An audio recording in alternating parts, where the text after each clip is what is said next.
All right, good morning, everyone. I hope you can see me. I hope you can hear me. I wish I could get a thumbs up from you, but that's the beauty of YouTube and live. So we're going to get started in just a second, and I'm really excited to introduce our speakers for Sec 1 and 2 today. And it's odd because it's actually you guys have not seen these presenters before, and they've been around for a number of years. They've presented for many of our students for the past several years, but Sec 1 and 2 students, you guys have not had a chance, the privilege to get to hear from our presenters, sweethearts and heroes. So I'm really excited to introduce Tom Murphy and Rick, and to pass the floor on to them because they have a really exciting and inspiring message to share with you guys. I had the privilege of watching that message a couple of years ago in my first year here, and I know that you're going to get a lot out of this presentation. And the beauty of this is that there are going to be some follow-up presentations later on for some of the classes that were able to sign up, and you'll have a chance to interact with Tom and Rick on a more personal level within your classes, so you'll be able to answer some of those questions there. Normally we would have a space for questions during these presentations, but like I said, we're going to do that during the follow-up activity later on. So without further ado, I'm not going to take up any more time. I'm going to introduce Tom, if he is there. Tom, are you there? Oh.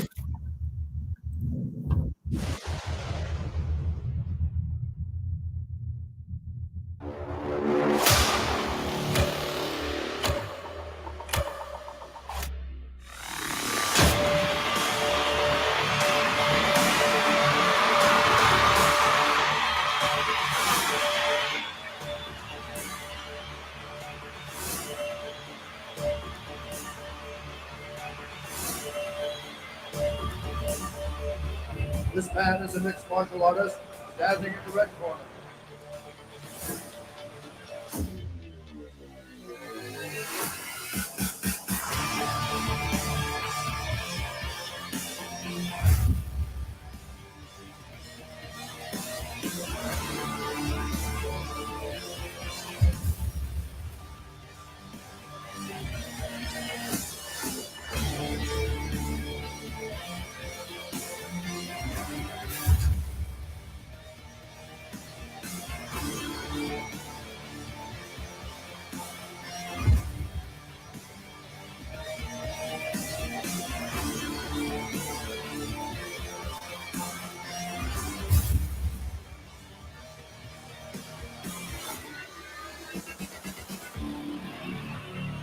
For the winner by TKO, Tom Murphy. From St. Albans, Vermont, USA, this is Tom Murphy.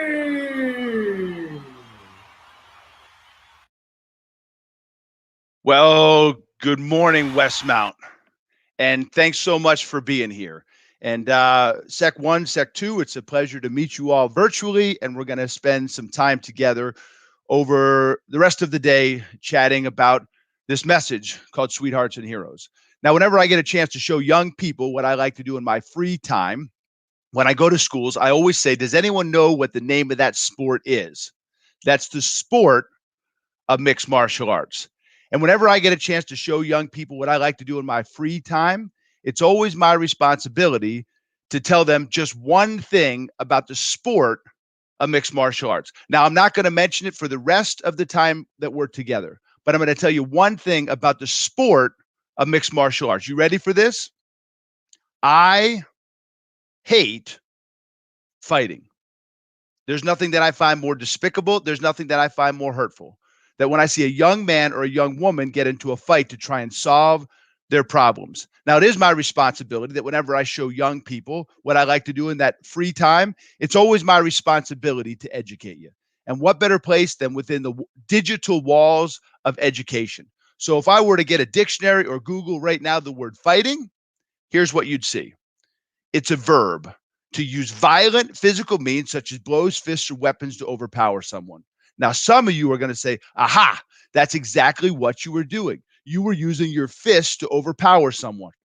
But the key in the definition, students, educators, is the word violence.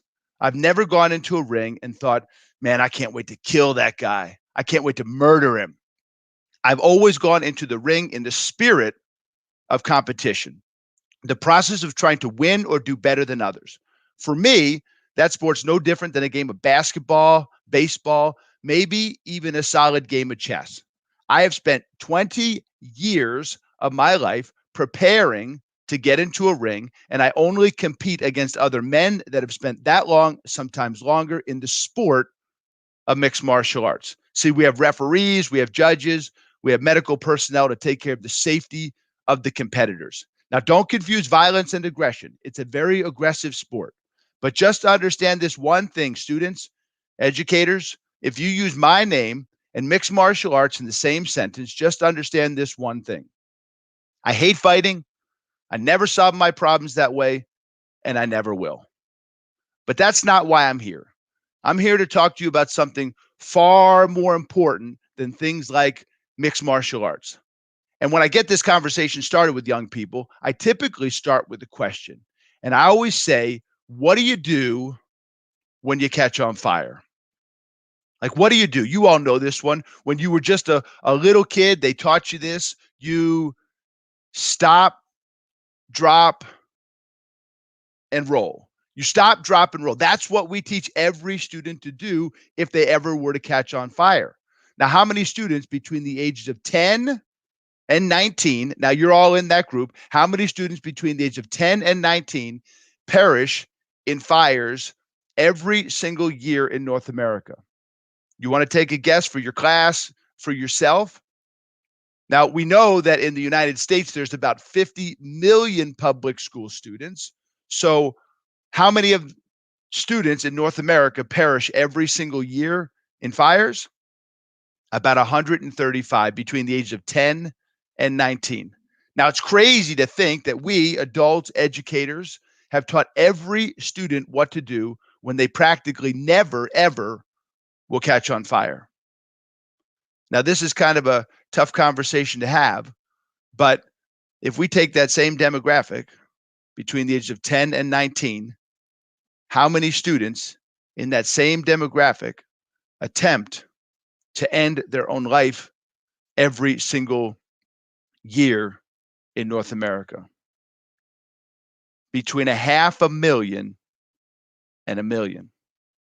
And I would argue, students, that we have young people in North America that feel like they're on fire on the inside, socially, psychologically, emotionally. And if you're not one of those kids, I will almost guarantee you that every single one of you could get a blank sheet of paper and write the name down of someone that isn't treated the right way in your school, in your community, or someone that's struggling, that you know is struggling. And we should be asking why. Why are so many young people making this and so many other destructive decisions? And when I talk to adults about this and try and figure out that why, I always say to adults, I say, if you took the time like I did a couple years ago to watch that show on Netflix that some of you probably watched, that show 13 Reasons Why, you'd figure it out. It's one word. We can summarize that why into one word. It's the same reason in the United States why 22 service members take their own life every single day. It's the same reason, just like in your country, Amanda Todd, other students in North America like Olivia Scott, Ryan Halligan, Tina Meyer's daughter, it's the same word. They felt hopeless.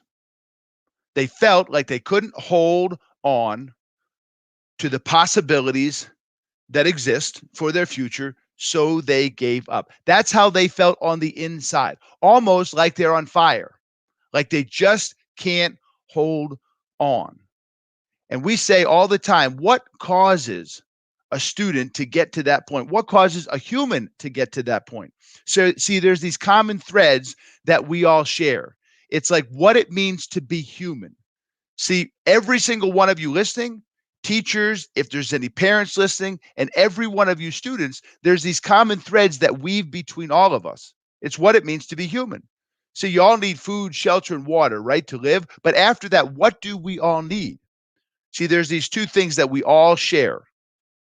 It touches every single one of us. The first one is this deep need for significance or purpose or meaning.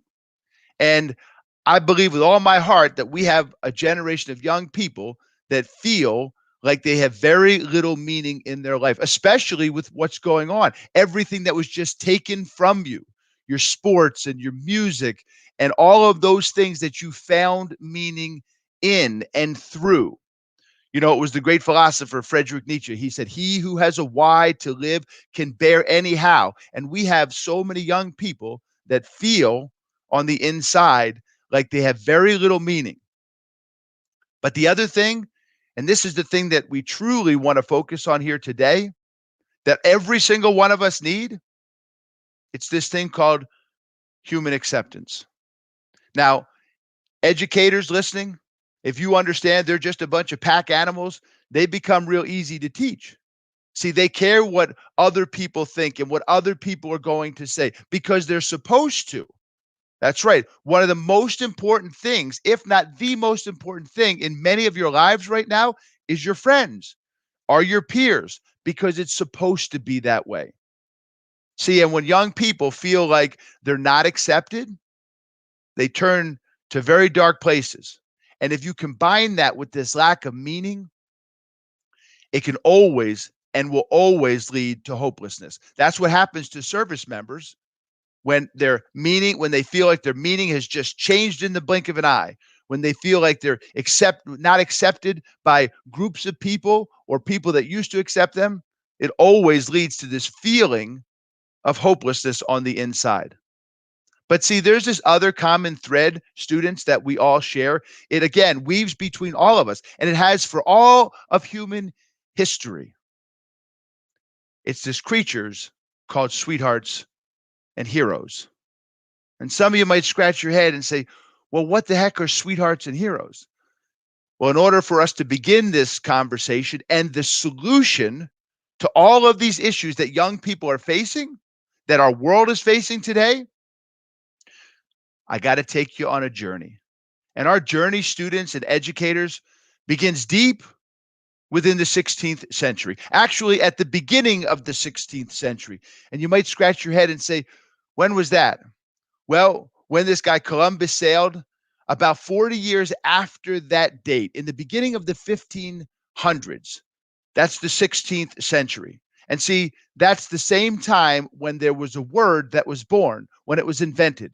And that word was the word bully. You know, that blustering, quarrelsome, overbearing person who habitually intentionally badgers small or weaker people? That one. You all know that word bully, and you might even know someone that is a bully, or you may have seen someone get bullied before. But funny enough, and most of you won't believe me when I say this, when the word bully was first invented in the 16th century, it didn't mean that at all. It actually meant sweetheart. It was a very endearing term. If you were going to go to the school dance in the 16th century, you would have brought your bully with you. And I like to call those people these 16th century bullies. And you might still scratch your head and say, I don't understand. But all of you do understand, especially you educators out there. You know, it's that person in your life that when you didn't feel like going to practice, they said, get your stuff and get in the car. When you didn't feel like studying for that exam, they said, get those books open, let's go, or pull that instrument out of its case.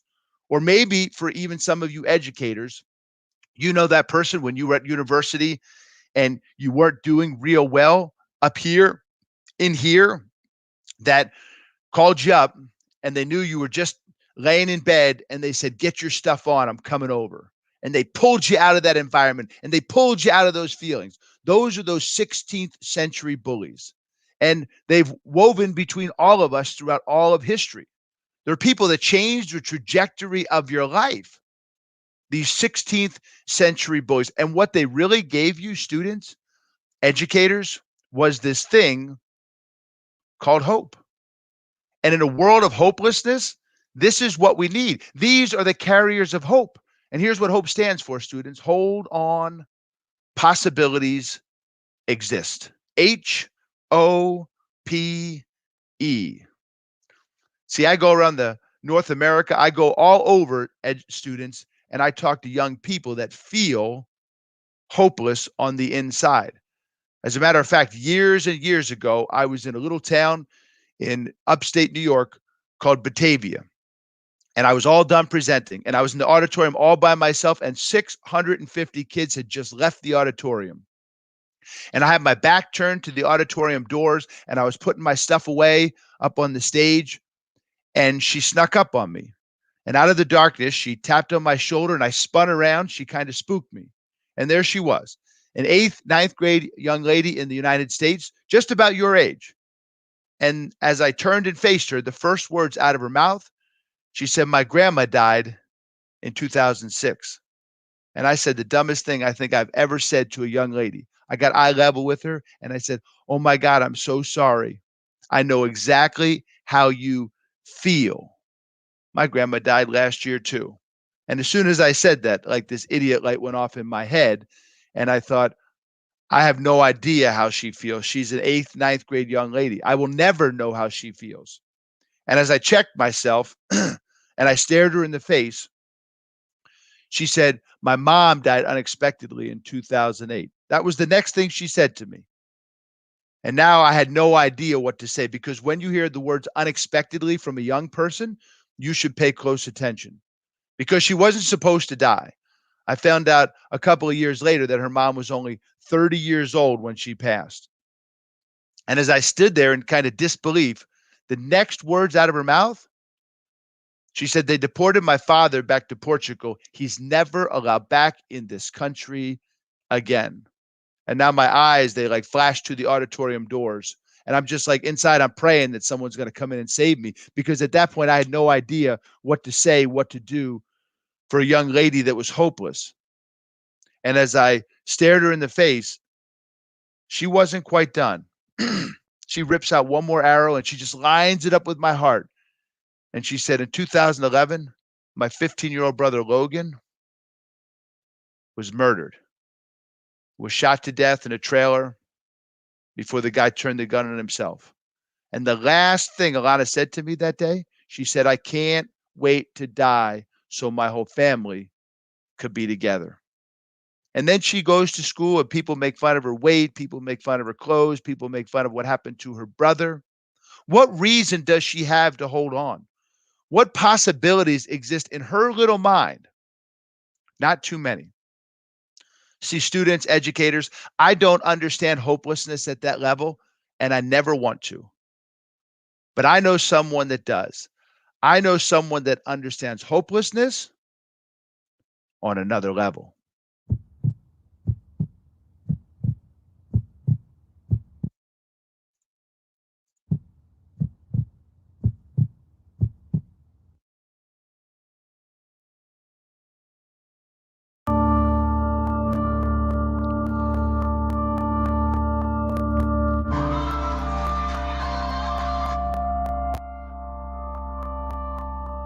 I heard the boom, and as soon as I heard the boom, I was on fire. There's no time to react other than get out. The hatch above me was open, thank God, because if it wasn't, I would have never found the lever to get out.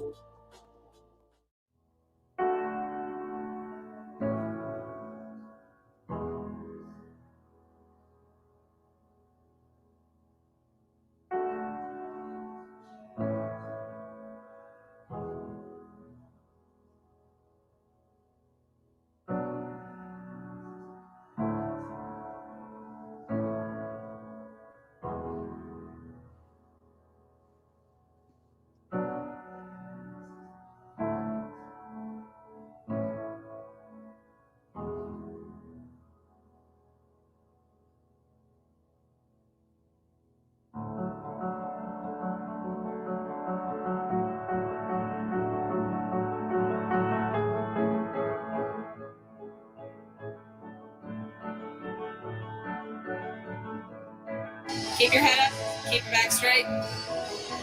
Good to go.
students, educators at Westmount, can you all please welcome one of my 16th century bullies, my greatest 16th century bullies, and one of the world's hope experts, Mr. Rick Yarish. So, what you saw in that video, that was the best thing that ever happened to me. That was the best thing that ever happened to me. Now, that might sound a little confusing because a lot of stuff happened in that video. Me working out, me walking for the first time. But that's not what I'm talking about. I'm talking about the explosion in the beginning of that video. That was the best thing that ever happened to me. Now, again, that's confusing for anyone to hear. But I think by the end of this, you will all understand what I'm talking about. So, good morning to you all. It's an honor to be with you today. I can't wait to take you through my journey. I appreciate you joining me for that. I'm going to introduce you to a couple of my sweethearts, a couple of people who got me through some really difficult things in my life, who gave me that thing called hope in times of hopelessness. I like to start here. I like to start with this picture right here. That's a picture of me and a picture of my mom. It was after I graduated basic training. Now, if you're having a hard time figuring out who's who, I'm the one in the uniform. That's my beautiful mother next to me. So that's me, a proud day for me. You know, kind of finally had it figured out. I was 21 years old. I had graduated high school 3 years earlier, but didn't really know what I was doing. But that guy in that picture, he did. He knew what he was doing. He was going to be in the Army for 4 years. He was going to get out of the Army and go to college. And then after college, he was going to become a state trooper. And then he would retire and enjoy the rest of his life. That was the plan. And that's when something happened. That's when this day happened. September 1st, 2006, when I was a soldier in the Army, and I was in the country of Iraq. And I was on a patrol on a dirt road that I had been on many times before in a vehicle called a Bradley. Now, most of you don't have any idea what a Bradley is, but now you do. That's a Bradley. It's basically a small tank. Well, that day that I was on that patrol was a little different than the others because this day somebody had buried an IED underneath the road. IED stands for improvised explosive device, basically a homemade bomb. So my Bradley ran over that bomb. The bomb exploded. It went through the bottom of my vehicle up into the turret where I was sitting. And also in the turret happens to be where we keep our fuel tank. Our fuel tank, 160 some gallons or 180 some gallons of fuel. And that's an actual picture of my Bradley after it had burned for many, many hours. You can see from that picture before. Now where that guy is standing on top of the vehicle, that's the turret. That's the part of the vehicle that I was in. And in that next picture, you can see the turret is no longer there. It had basically melted into the vehicle. So as soon as the vehicle was on fire, so was I. And I knew the first thing I had to do, if I had any chance to survive, was I had to escape. I had to get out. Now, every day that we climbed into the Bradley, we would climb up to the very top of the turret, and we would climb down inside through a hatch. And every single day that I did that, I would close the hatch cover behind me once I got in. And we were supposed to keep it closed in case we ever got hit with chemicals. Like if we got hit with chemicals, I didn't have to worry about the chemicals getting in because all the hatches in the vehicle were closed. That day, I did not close the hatch cover behind me, thankfully. Thankfully, I did not close the hatch cover behind me because if I did, I don't know if I ever would have found the little lever that was above my head that I would have had to hit. I don't know if I would have had the strength to open up the hatch cover with everything that was going on. Thankfully, I didn't have to do that. I didn't have to worry about that because, like I said, I had left it open. So I was able to just climb through the top. Now, when I got to the top of the turret of the Bradley, then I knew the next thing I had to do to survive was get off of the vehicle because the vehicle was engulfed in flames. I knew I had to get off. Now, there was two big problems with that. The first problem was the fact that it's a long ways down from the top of the turret. From the top of the turret to the ground is 10 feet. That's easy to imagine because the rim on a basketball hoop is 10 feet off of the ground. So if you can picture that in your mind, standing on the rim of a basketball hoop and looking down, that's a long ways. The bigger problem was the fact that I actually couldn't see anything. I couldn't see anything because my face was on fire and the fire was actually covering my eyes. But I knew I had to jump. Like I knew I had to take a leap of faith and just hope that I would make it to the ground safely. So I did jump and I did make it to the ground. But when I landed on the ground, I didn't land safely. I couldn't brace myself for the impact of that landing because I couldn't see the ground. So when I landed, I actually broke my leg. And 4 days later, when I was in the hospital, they had amputated my leg. And thankfully now I consider myself very lucky to be able to walk around with a prosthetic leg. But when I was on that ground, when I had landed on that ground and I was laying there, I was still on fire. And just like Tom said earlier, we were all taught to do something if we ever caught on fire. Stop, drop, and roll. Stop, drop, and roll. So that's what I did. I learned it when I was 4 years old. This has to work. I rolled around on the ground and I couldn't put the fire out. It did not work for me. I was covered in too much fuel. I had too much fire on me. All I was doing was I was setting the grass on fire and I was rolling around in the dust. I could not put the fire out. So that's when I did something that I regret. Truly the biggest regret of my life by far, because that's when I laid on the ground and I just stared up into the sky and I gave up. I gave up. I gave up that all-important thing, that thing that keeps every single one of us in this world going every single day, that thing called hope. Hope. I gave up hope. H-O-P-E. Tom said what it stood for. Hold on. Possibilities exist. In that moment of hopelessness, for me, I was giving up on all the possibilities that existed for my future. Now, there are times in all of our lives where we struggle. We go through difficult things in our life. And there's times where we just give up on those things. Now, I'm not just talking life or death. That's the situation in my life that day that I'm talking about. But that's not all I'm talking about. I'm just talking about difficult things that we deal with in life. Like you've been working on something for a while and all of a sudden it just becomes too hard to work on anymore. It's too difficult. And you say, yeah, I'm not going to do that anymore. I'm going to do something else. Okay. If you give up on that, you'll never find out the reward that that difficult thing has for you. I'm telling you right now, the most difficult things in this world that we deal with, they have the biggest rewards. They have the best rewards.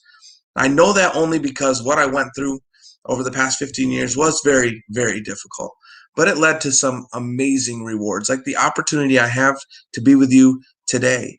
The opportunity I've had over the past 15 years to be in front of almost 2 million students. We have to hold on to the possibilities that exist for our future, even though we have no idea what those possibilities truly are.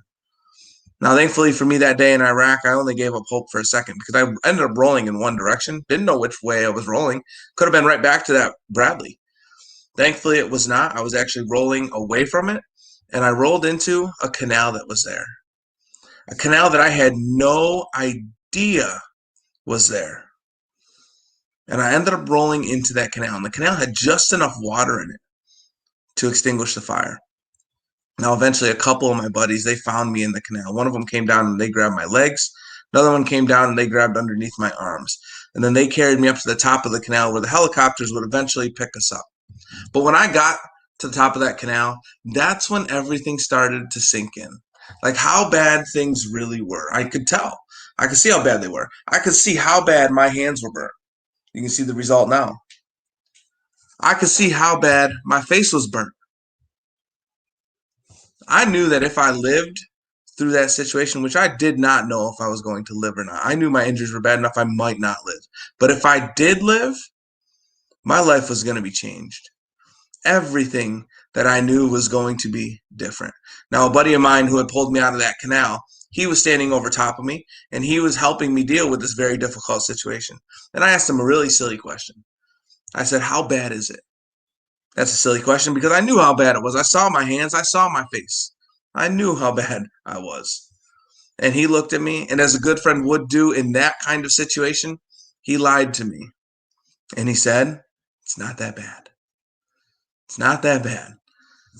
Well, I looked right back at him and I said, well, I will never be as ugly as you are.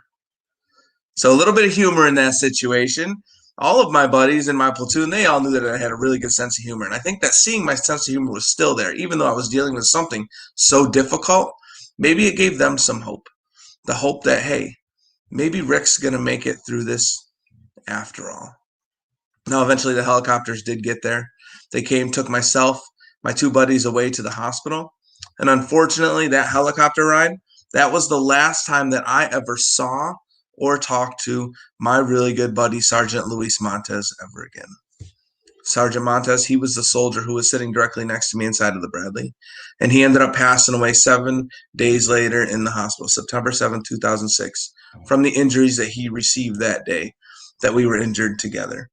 So obviously in that story, there's some hopelessness, some true, real deal hopelessness. But there was also some hope, that hope that I got back that day that I was on that ground and on fire.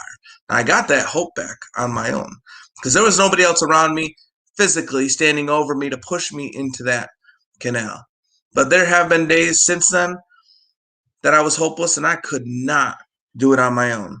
There was times I just could not do it on my own. I needed amazing people in my life. I needed sweethearts in my life. I take you back to this picture right here. Remember that guy? He's got it all figured out.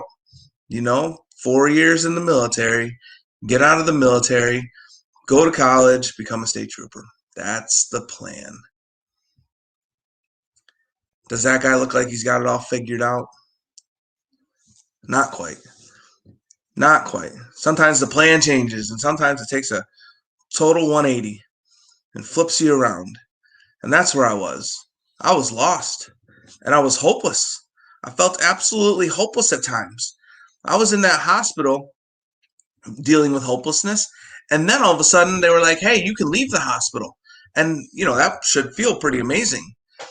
But I don't know.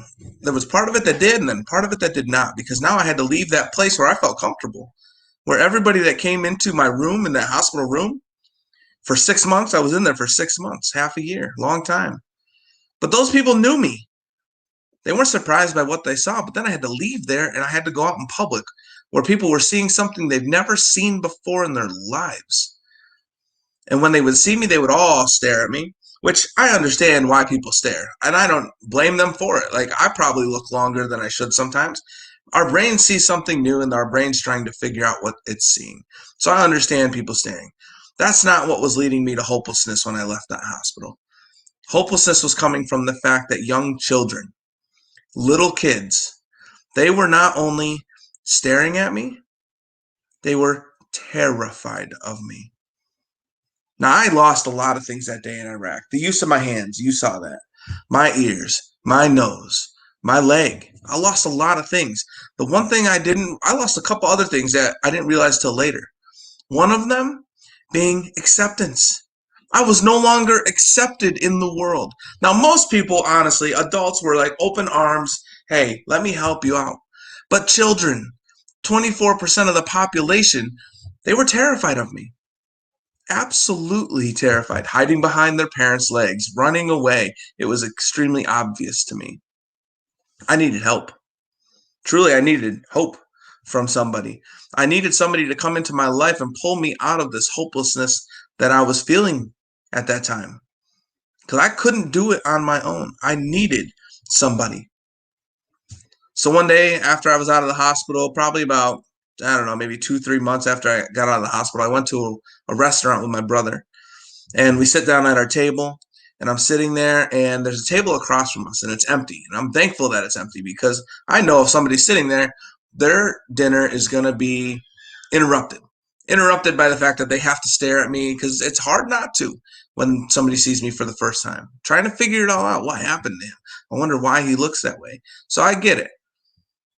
There was nobody at that table, thankfully. But that didn't last long. Only about 5 minutes later, a family sits down. In that family is a little girl, 5 or 6 years old, right in that demographic of people who are terrified of me.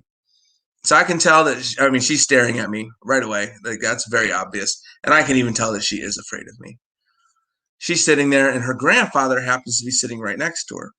Her grandfather saw that she was staring at me. So he actually did something I was incredibly surprised. He leaned down next to her and he quietly said, "Go say hi to him." I was like, "What?" He wants his granddaughter to come over and say hello to me? Now, she didn't want to do that, so she didn't move because obviously she was afraid. She didn't move. So he said it one more time. He said, "Go say hi to him." Now, this time, that little girl, she did start to come over to me. I did not want her to come all the way over to my table. I knew how uncomfortable she was. So when she got halfway over to my table, as nicely as I could say to her, I said, "Hey, how you doing?" But as soon as I said that, as soon as that first word came out of my mouth, she stopped dead in her tracks and she turned around and she ran back to her grandpa as fast as she could. And I'm like, "You know what, Rick? Just get used to it. This is your life. This is the way it will be forever. Get used to it." I didn't know how to get used to it. That was the problem. I had already been dealing with it for a long time. It was never going to get better in my mind. So again, that little girl, she ran away from me. She got back to her grandpa and she looked at him and she said, "Grandpa, he's really nice. He's really nice." Trust me, that is not what I thought she was going to say. And I know that that's not what you thought she was going to say either. I thought for sure that this little girl was going to run back to her grandpa, look at him and say, "Grandpa, he's really scary." But nope. In that moment of hopelessness for me, that little girl, who again was only 5 or 6 years old, she came over to me. She dumped a big bucket of hope on me. And when she did that, she changed my life forever. That's a fact. She changed my life forever. 5 or 6 years old. That little girl had no idea that she had hope inside of her that she could give to somebody, but she was still able to do it. It made me realize that we all, every single one of us in this world, every single one of you that is watching this right now, we all have hope inside of us that we can give to other people. And when we choose, because it is a choice, when we choose to give hope to other people, you can change their life forever. That's an amazing, amazing ability, and we all have it inside of us. Now, I told you that I lost my acceptance in life. Another thing that I lost that I didn't realize until later was my significance, my meaning, who I was. I was a soldier. I was a leader of people. I was captain of my football team and wrestling team in high school. Well, guess what? Those things are gone. I can't do those things anymore. That's not me anymore. So who am I? Talk about lost. Talk about hopeless. I felt hopeless because who am I? That's a pretty tough place to be. Now, I needed somebody to come into my life and help me figure it out. So again, after I got out of the hospital, probably about maybe 6 months after I was out, I was still struggling with things. Yeah, I understood where kids were coming from now from that little girl, but that still didn't fix the world for me. My mom, she signed me up for a trip. It was about an hour or 2 hours away from where I was staying in San Antonio, Texas. About 2 hours away in Houston, Texas. So she signs me up for this event, and I do not want to go. I don't want to go because I don't want to be the center of attention.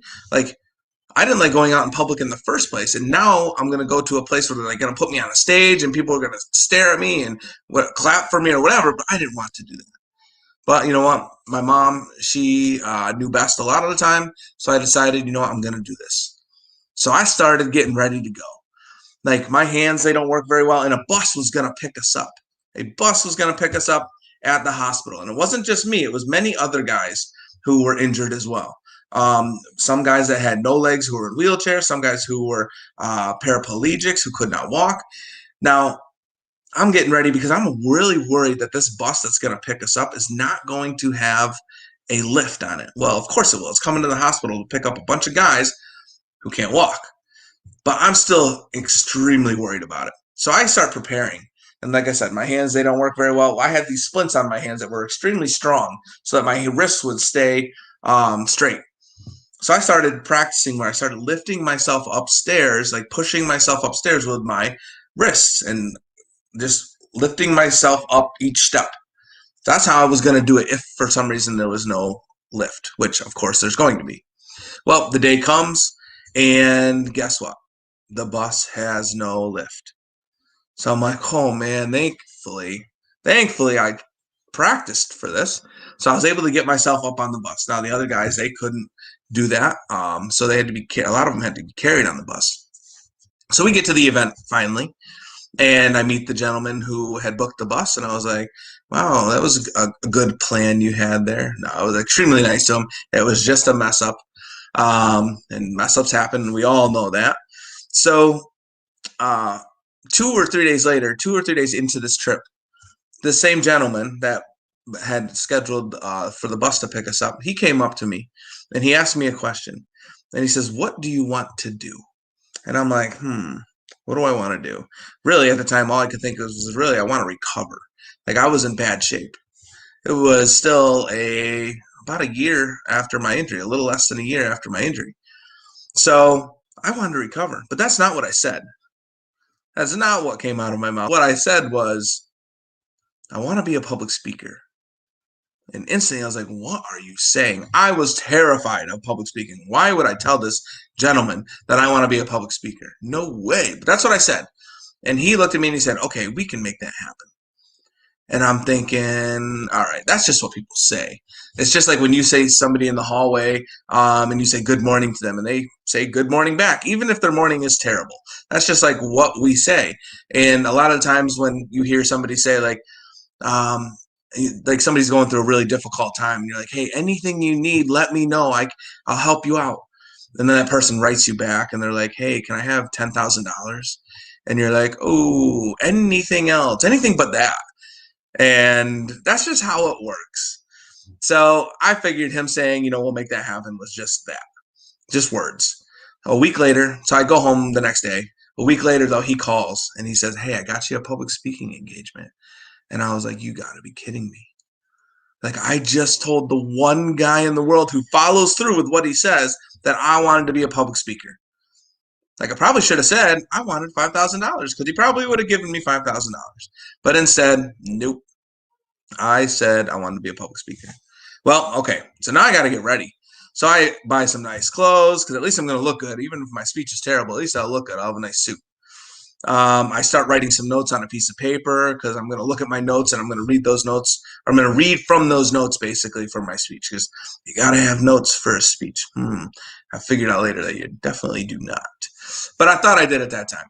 So I write these notes down. I slide them up my sleeve because I can't hold them with my hands because I had these splints on, same splints. So I was going to have it up my sleeve and I was going to kind of slide it out and read them. Well, I get to the event. I'm in my wheelchair. I'm all dressed up. And I go up to the stage and I look on both sides of the stage. And guess what? There is not a ramp. There's no ramp. It's stairs on both sides. Remember, this is the same guy that got the bus with no lift. At that point, I was just like, I think this guy has something against people with disabilities. Well, that's a good thing I'm not disabled. It's a good thing I have a million abilities. But at the time, I was like, you got to be kidding me. Well, I'm not going to get my clothes dirty, so I'm not going to push myself up the stairs because, again, I'm wearing a new suit. So I figured out how to hop up the stairs. Somebody brought my wheelchair behind me. They set it down. I sat down in it. And it was all of a sudden my turn to speak. Now, I forgot that I had those notes with me. And I just started talking for 10 or 15 minutes. And I have no idea what I told those people. I have no idea what I said to those people in 10 to 15 minutes that I had in front of them. I could have talked about pancakes for 10 to 15 minutes. I don't know. I do not remember. But what I did know is at the end of my presentation, I saw that every single person in that room was listening to me. And that's what I needed to see because now I know I have to come up with something really good to talk about because people are going to listen. Now that day, public speaking was something that I needed. I needed to do that. It helped me heal. Eventually, public speaking became something that I really wanted to do. I enjoyed it. Today, it's something I absolutely love. It started with something I hated, and now it's something I absolutely love to do. And why is that even possible today?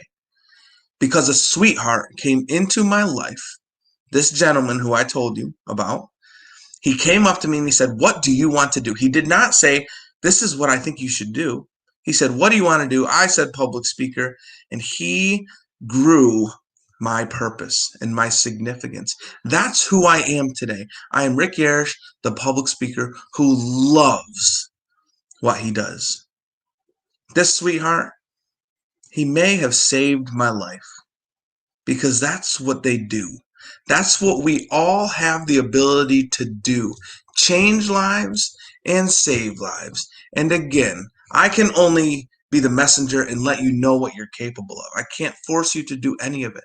You have to make a choice to give hope to other people because the reward is amazing. Changing and saving lives. There's nothing bigger than that in my mind. So today I hope that you can choose to give hope and choose to become a sweetheart and change and save somebody's life. Thank you all for spending the morning with me. Well, thanks. And I hope you can all rehear me again. And truly, students, educators, that's why Rick is one of my 16th century bullies, why he's my greatest 16th century bully, because he taught me that I have hope inside of me that I could give to other people if I choose to. See, that's the beginning of the solution to this issue, students and educators. If we all take that hope inside that we have inside of us and give it to other people, we change and we save lives. I told you that it's this common thread that we all share, and it's been around for all of humanity. Now, this notion of hope, students, educators, it's not just a bunch of hocus pocus. It's not a bunch of rainbows and unicorns or one acts of kindness. It's actually very, very scientific. Let me give you the science of hope. Little delay there on the screen, but let me give you the science of hope. Let me take you back to the 1950s, about 1952. Harvard graduate, a guy named Kurt Richter, does this set of experiments where he takes these big high-sided buckets, he fills it up halfway with water, and he puts a hose in there so the water kind of circulates around. And he takes these little rats that were born in the lab and he drops them in the bucket. Now, have no fear, rats can swim. So they started to swim around the top of that bucket. And old Kurt Richter takes a stopwatch and he starts it. And he finds in about 10 minutes, they start to struggle. Their little heads go under and they pop up and they go under and they pop up. And right at about the 15-minute mark, these little guys start to sink to the bottom of the bucket. And Richter and his team allow them to drown to death. 1952, a long time ago. Thank goodness we don't still do things like that. But then Richter takes a second set of rats. He takes the same bucket, the same water level, the same hose. And he takes a second set of rats and drops them in. He starts to watch. He finds in about 10 minutes, these ones starts to struggle as well. And about the 15-minute mark, these ones, just like the other ones, start sinking to the bottom of the bucket. But this time, Richter plunges his arms into the water and he reaches way to the bottom and he grabs the little guys. He pulls them out, he dries them off, and he lets them rest. Only for a few moments. Then he picks them back up and drops them back in the bucket. And he starts to watch again. And he finds in about 10 minutes, they're still at the top of the bucket, swimming around. At the 15-minute mark, still swimming in the bucket. 30 minutes later, still swimming in the bucket. An hour later, still swimming in the bucket. 2 hours later, still swimming in the bucket. 3 days later, 60 hours they swam. Nobody could explain it, but Richter did. Are you ready for this, students, educators? He believed they were holding on to the possibility that someone was going to save them again. See, in their tiny little rat brains, they knew what hope felt like, and they were waiting for it. Like the first, second time. They're like, oh, where is it? Where's it coming? They waited for it. How much greater is the human mind? How much greater is the human spirit, students, that when you take that hope that you have inside of you and you give it to someone that you know or might even think that's hopeless, you might just save their life. Let me tell you how much greater that is, students. That's a 5-year-old little girl that doesn't know she has hope inside of her. That's a 25-year-old man that's hopeless. And what did she do? She walked over to him. She dumped a big bucket of hope all over him. She picked him up. She dried him off, and she let him rest from that hopelessness just for a few moments. She probably saved his life. That's the same hope that all of you have inside of you that you could give to other people if you choose to. It's the beginning of the solution to every issue. It doesn't matter to me whether it's this pandemic. It doesn't matter to me whether it's poverty. It doesn't matter to me whether it's race. It's always the same. It's hope that always saves the day. And that's one of the creatures that all of you can become today if you choose to, one of these 16th century bullies, and give that hope that you have inside of you. Now, the other thing that Rick and I love talking about are these creatures called heroes. That's right. You all wanted to be a hero at some point in your life, and some of you still do. Now, sometimes people look at Rick Yarish as an American hero for what he did for the United States and the sacrifice that he made. I never look at Rick as an American hero for that. I look at that man as a hero because he's given more hope to more kids than anyone else I've ever met. And how did he do it? He did it the same way all superheroes do. Now, you all know this idiom. Any teachers listening, you probably forgot it because you forgot how to play. It's what heroes do, right? They do this thing called jumping into, come on, say it, jumping into action. That's what they do. See, heroes always take action. They do what we call own the moment. Now, let me tell you, now pay very close attention, educators, too, because you're going to have to help your students with this. Let me tell you what jumping into action means. Let me tell you what owning the moment means. We know that peers, these students, will jump into action and help people that are different, right? That will actually help people when they're not being treated the right way, when they're struggling. We know that peers jump into action less than 10% of the time. Most studies say kids jump into action about 4% of the time. But we know, and here's the rub, educators, students, we know that if a hero jumps into action, here's the moment, within the first 10 seconds, that's right, we know they can be successful almost 60% of the time, and they could become someone's hero. But you've got to do it within the first 10 seconds before it escalates or before the situation's over. That's the first part of this formula to becoming a hero, is owning the moment and jumping into action as soon as you see it happen. Now, listen very carefully. There's two reasons that kids don't jump into action. Now, pay very close attention. Two main reasons. Number one, they feel silly or ridiculous. That's right. But y'all didn't know that that's why superheroes wore tights, did you? Now, Superman didn't have to put tights on to run into public, but he knew he was going to feel silly or ridiculous helping someone that couldn't help themselves. And the first reason, it's kind of a big word, but it's one that we should talk a lot about. And hopefully today, Rick and I, if you choose to talk about this, we'll talk about it. It's this thing called vulnerability. Now, when I say the word vulnerability, every one of you, close your eyes and think in your head what you associate with making yourself feel vulnerable. Making yourself vulnerable makes you feel, now you probably thought of something inside like the word weak.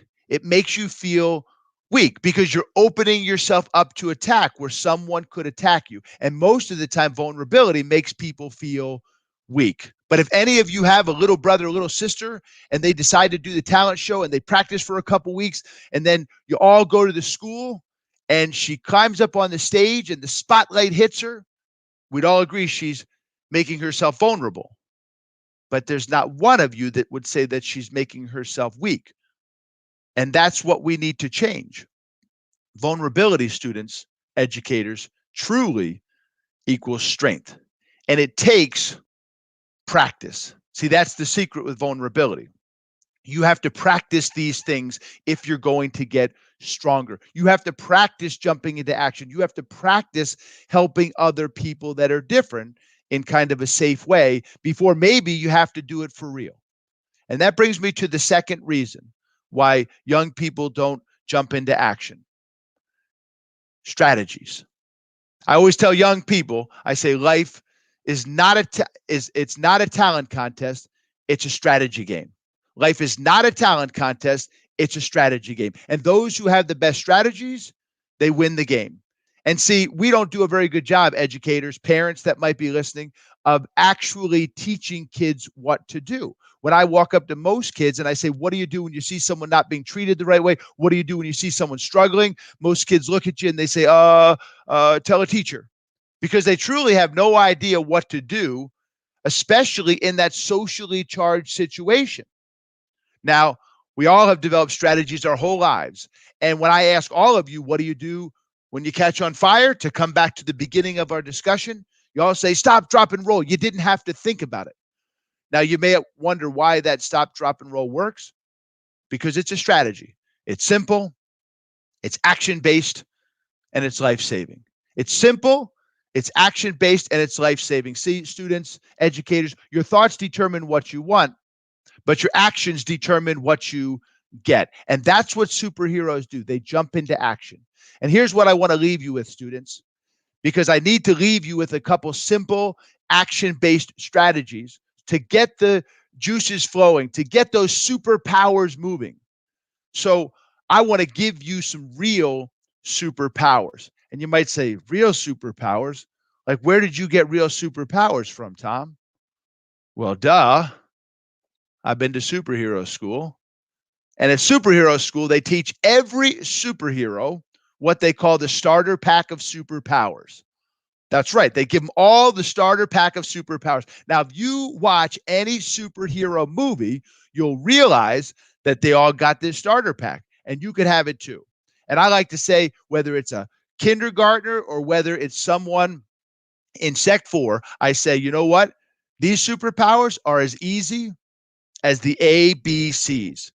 That's right. They're as easy as the ABCs. Now, check this out. Let me break them out for you. Now, you probably never thought about the first thing a superhero does when someone's in danger. Now, close your eyes and think about that last superhero movie that you saw. And it's what every superhero does, and you could do it too. What do when someone's in danger? They fly in, and they don't fight the bad guy first. The first thing they do is they fly into the person that's in danger and take them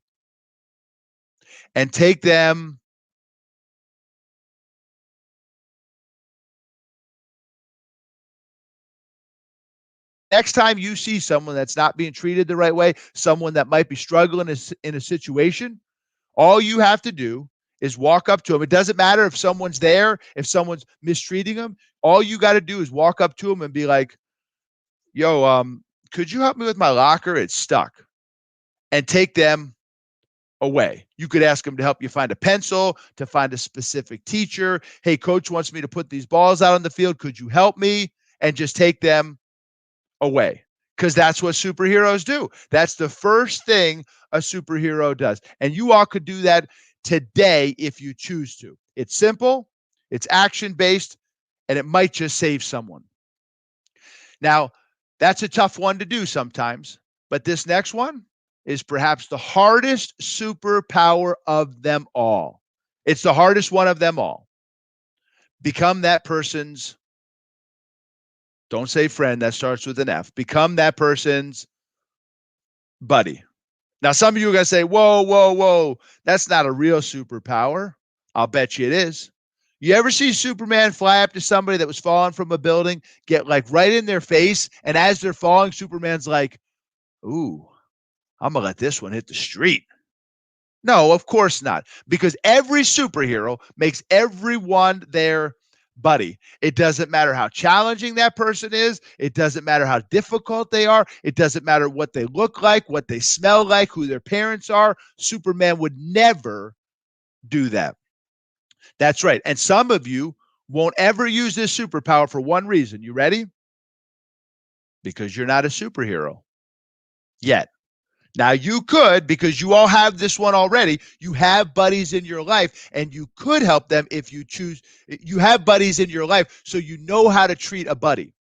Now, I didn't say make this person your best friend. Just treat them like one of your buddies.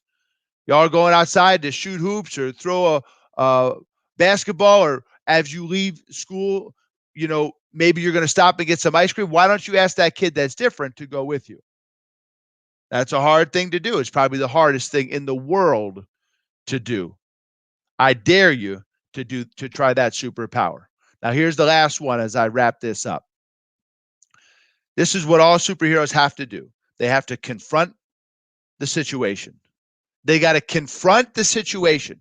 Now, that's a hard thing to do. And some of you might say, well, I'm not big enough. I'm not strong enough. I might not even feel like I'm smart enough. But I know, because I've seen it and I've been all over the world, and I know that every single one of you has a superpower inside of you that you could use if you train it. And educators, your job, like Professor Xavier, is to teach them how to use that superpower. And you might say, well, what are you talking about? I don't know. Maybe you're really funny.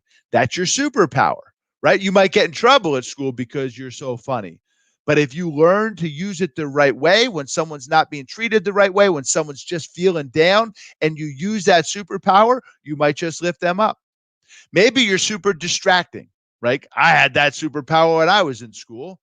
And maybe when someone's not being treated the right way, you could just go distract everybody. See, students, I don't really know what your superpower is, but if some of your educators or friends or other people in your life can point those things out and you can use them for justice, and remember, most of those young superheroes were wrecking stuff with their superpowers, right? Old Cyclops was burning stuff up and Hulk was smashing stuff. And old Professor Xavier had to teach them how to use that superpower the right way.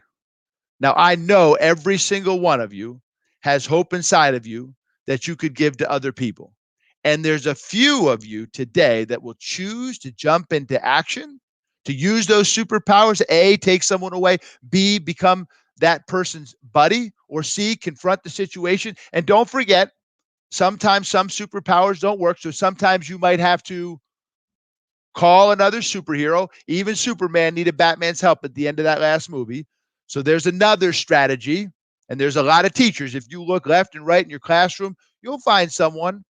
It takes a lot of courage to go ask someone for help. That's a hard thing to do, but that's what superheroes do. I believe all of you have hope inside of you that you could give to other people. And there are a few of you today that the next time you see someone struggling, maybe even hopeless, you'll choose to jump into action, own that moment. Don't forget, you got to do it within the first 10 seconds, and you will become someone's hero. I'll leave you all with this one last thought from the great Albert Einstein. See, Rick and I didn't figure all of this out. Old Mr. Einstein had this figured out well before Rick and I ever did. Einstein said this, students, educators, parents.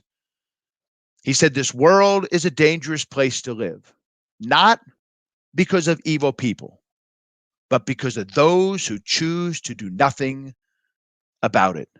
See, if Einstein were in this seat right now and he were looking out into this internet, into this world, he'd look out into this world and he'd say, you know who the problem is? It's you. And it's you, and it's you, and it's you. It's every single one of you that could write the name down on a piece of paper of someone who isn't treated the right way. You're the problem.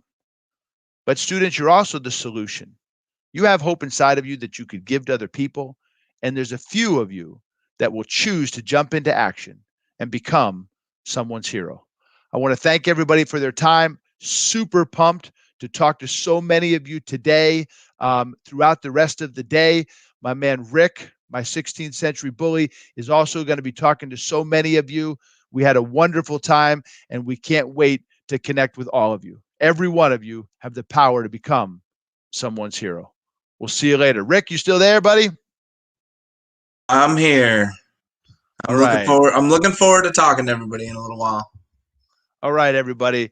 Have a great day. Educators, thanks for your amazing service. The world changes, educators, really because of you and the support that you give to young people. Thanks so much, educator, and happy Teacher Appreciation Week. Thanks so much.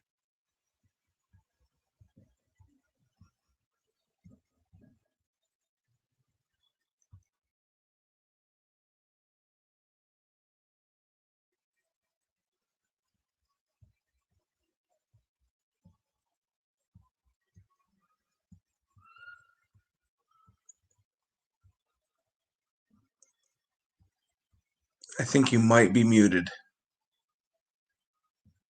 Yes, I am. Perfect. Perfect. I appreciate that. All right, I'll start from the top. I just want to thank Tom. I know Tom, I know that the presenters, okay, I'll get you back here. Here you are. There you go. All right. I just want to thank Tom. I want to thank Rick. Rick, thank you for your service, and thank you for sharing your story. And just such an amazing reminder, the power of words, the power of even a 5-year-old's words, and the kind of impact that might have. I'm not going to lie, I got a little bit dusty in my office here for a few minutes there. So I hope our students heard your message loud and clear. And I'm glad that many of those classes are going to have a chance to follow up with you and hear a little bit more about the ABCs. I think that's really an incredible message, and I know that it's something that you guys have worked with our students in the past for our Sec 3, 4, and 5, and I know that it's had a lot of a huge impact on our school. So I just want to say thank you. Thank you. And we're looking forward to seeing you in those classes later on. Thanks, everybody. Thanks to all the teachers for logging in. And like I said, if you've signed up rather for any of those follow-up activities, then you're just going to go into that document that I sent you this morning, and the link will be above your name for the morning session or for the afternoon session. And looking forward to hearing all about that. So thank you again. We got about 10 more minutes of class, so you can just do a little wrap up, and thanks for taking the time today. Thank you.